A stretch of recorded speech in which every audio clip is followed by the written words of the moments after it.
నిజంగా 124లోనో 122లోనే కట్టారు. మీరు ఆ పంపులకి ముందు స్టాప్ లాక్ గేట్స్ ఉన్నాయి మీవి. ఫ్లడ్ ఎక్కువగా వచ్చి ఆ ఫ్లడ్ ఆ పంపుల మీద పడి ఆ పంపులు మునిగిపోయి డ్యామేజ్ జరిగిందని మీరు అన్నారు. మీకు ఇటువంటి ప్రమాదము విపత్తు వస్తుందనే మీరు ఫ్రంట్ లో స్టాప్ లాక్ గేట్స్ పెట్టారు.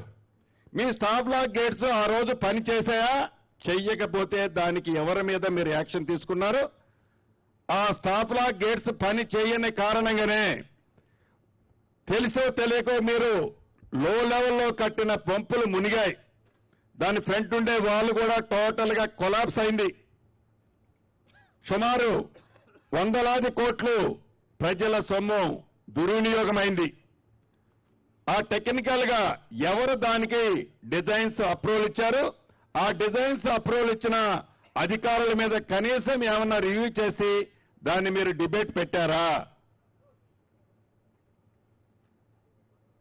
మళ్ళీ నాకు తెలిసి ఆ పంపులకు సంబంధించిన దాంట్లో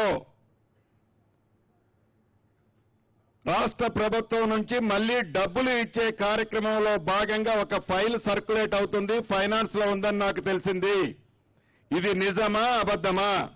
ఇస్తే ఏ యాక్ట్ ప్రకారం వాళ్ళకి డబ్బులు ఇవ్వాలని మీరు అనుకుంటున్నారు?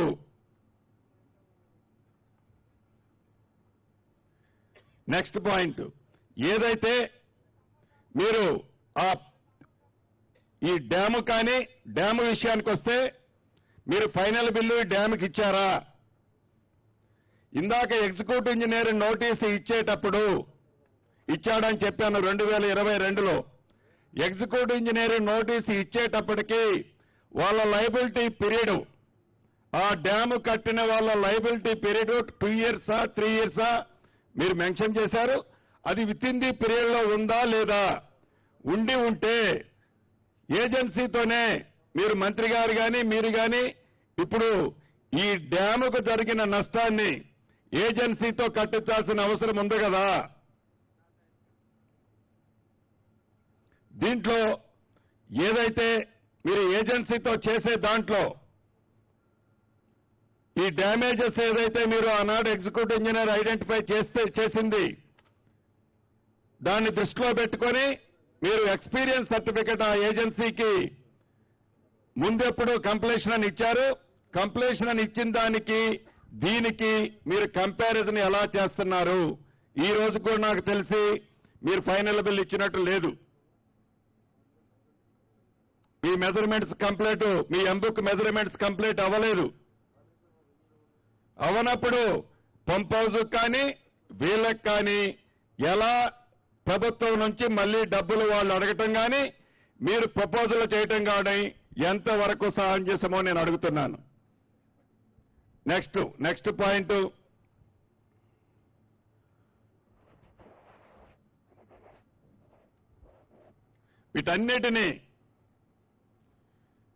వీటన్నిటినీ దృష్టిలో పెట్టుకొని ప్రజల సొమ్ముని గత ప్రభుత్వం ఏదైతే ఖర్చు పెట్టిందో అది కూడా అప్పు తెచ్చి ఖర్చు పెట్టిందో, ఈ అప్పు తెచ్చి ఖర్చు పెట్టిన డబ్బు ప్రతి రూపాయి ఇది ప్రజల సొమ్ము. ఇది ప్రతి నెల వడ్డీతో సహా రాష్ట్ర ప్రభుత్వం రేపు కట్టాల్సింది. దీన్ని ఒక్కసారి గమనించాలి. ఇక థర్డ్ టీఎంసీ సబ్జెక్టు, మీరు 2 టీఎంసీలకే గడిచిన 5 సంవత్సరాలలో మీరు అది టీఎంసీలు లిఫ్ట్ చేసింది పెట్టండి, అది స్క్రీన్ మీద.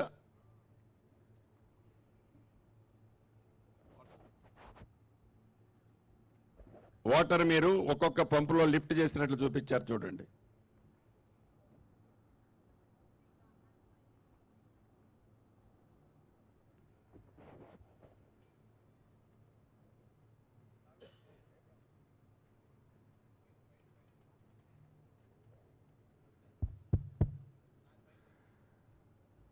మీరు ఫస్ట్ పంపు దగ్గర మీరు 50 టీఎంసీలు గడిచిన 5 సంవత్సరాల్లో మీరు లిఫ్ట్ చేసినట్లు చూపించారు. రెండో పంపు దగ్గర 46.2 టీఎంసీలు, మూడో పంపు దగ్గర 41.35 టీఎంసీలు లిఫ్ట్ చేసినట్లు చూపించారు.